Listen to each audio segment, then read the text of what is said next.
my dog. Did you? Oh, it's okay. It's here. Go back. Get the body first. This is bad.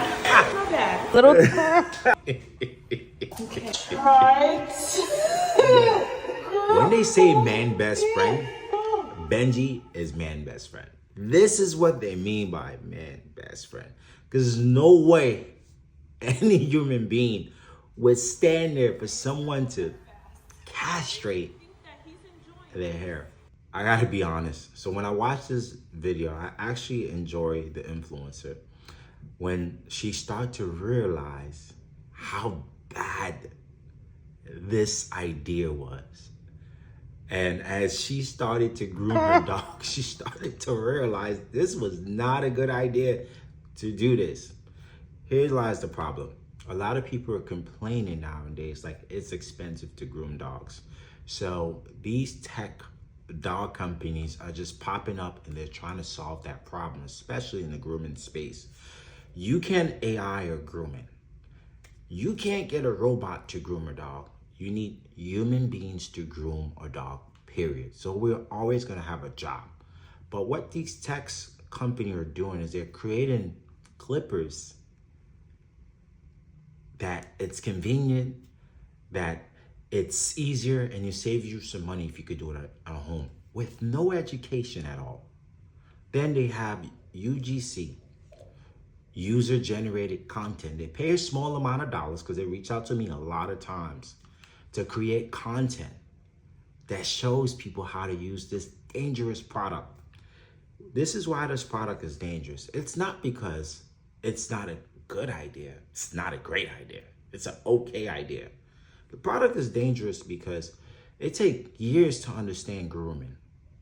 You can learn how to groom in a month, but it's gonna take you years to master those skill sets. And the majority of the skill set is animal handling. You have to be able to handle animals. Skin and coat. You really need to understand what skin and coat is. And then you have to master scissoring. So yes, you have this vacuum, which it is. Dogs hate vacuum. Then you have this clipper attached to the vacuum because it's gonna cut back on the mess when it comes to grooming. Because the traditional clippers from, Andis and all these other companies, it leaves mess. So we have clippers like this. We call them clipper vacs. The dog hate it. Most mobile grooming vans use these type of clippers. Dog hate that. So the traditional clipper is still the best clippers. But what what these companies are doing, which is so, I don't understand, when typically you need to have at least 5 to 7 different blades available to groom a dog. Plus you need metal attachment comb, not those plastic attachment comb. Each blade has a different length and each blade needs to be sanitized and clean. So they're putting all of it in one. They're having different adjustments. This could be the 10th blade. This could be the 7th blade or whatever blade that these adjustments are. And then they're putting this attachment comb on top of which are plastic attachment comb. Before a groomer uses any of these tools, we need to understand how these tools work and what skin and coat that we can use it on and the condition of the coat. These are things this machine you're not going to be able to do by buying an $89 machine thinking that you're going to learn how to groom a dog. There's some good parts to the machine, especially for dogs who have those undercoat and it sheds a lot. Yeah, you use the undercoat, you bathe the dog, it gets a lot of the undercoat out. But when you start to clip the dogs, that's a different story. So I challenge pet parents who really want to take this route to learn how to groom the dog, please, there's some ways you can go about doing it. You can go to Paragon School, $2,000, you'll learn how to groom a dog online. And then you'll need to go to your local groomer and ask if you can volunteer work. Or you can ask your local groomer if they do consulting. Most local groomer will pay you, will charge you a fee to teach you the basics. You'll learn how to cut nails, you know how to bathe dogs. They may even want to take it a step further and teach you how to groom for a fee. But that $120, which is the average cost for grooming that you're saving because you want to buy this $89 tool or this $100 tool and you want to groom your dog, it's not worth your dog looking like this. Because I'm going to be honest, and I want to give a lot of love to the creator because she loves her dog. She wanted to save some money and she wanted to do it on her own. The interest is there. She could potentially become a dog groomer if she chooses to. But that length that she first used, she should have read the direction.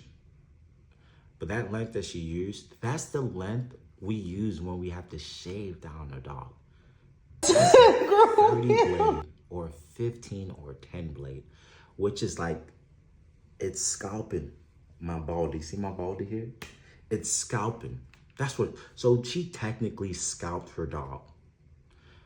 But that dog was in somewhat of a good condition with the coat. Imagine if that dog had some mats or tangles, then using that. That would have been an injury. And it wouldn't have been an $89 injury.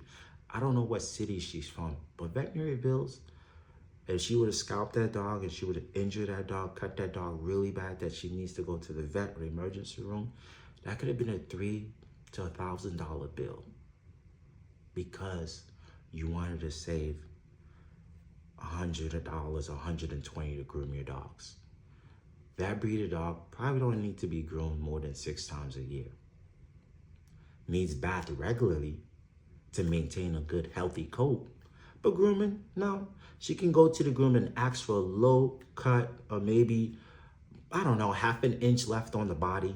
And that dog will look cute with a round face. And she just have to maintain the grooming by just doing bath and fluff outs in between before the dogs go back for another haircut. I understand pet parents are trying to save. They're trying to be more involved into their pet life. They're cooking for their dog. They're spending more time with their fur babies. But don't let that fool you where you put your dog at risk of being injured. On top of a kitchen table, and the dog's not even stable. This was irresponsible. It was super scary. And I'm happy at the end the owner said that she's gonna take the dog to the groomer going forward.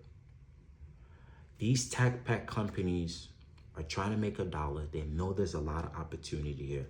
And that company in particular do have some unique innovation in this space. So you gotta give them credit for that. But this was a dumb idea. If you wanna improve an already good product, you should go talk to the people that do it really well, like the Andis or the Wall, the Clipper companies, and see how you can improve.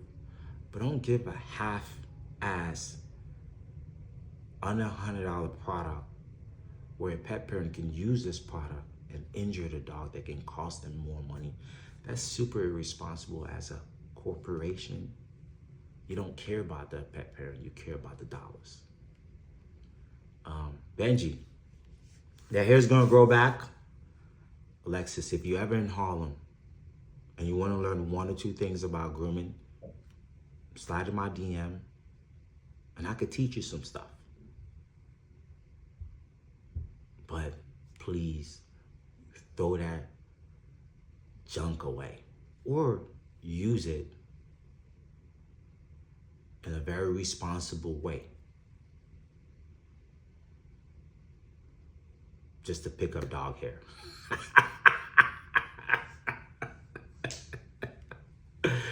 That's my review. Thank you.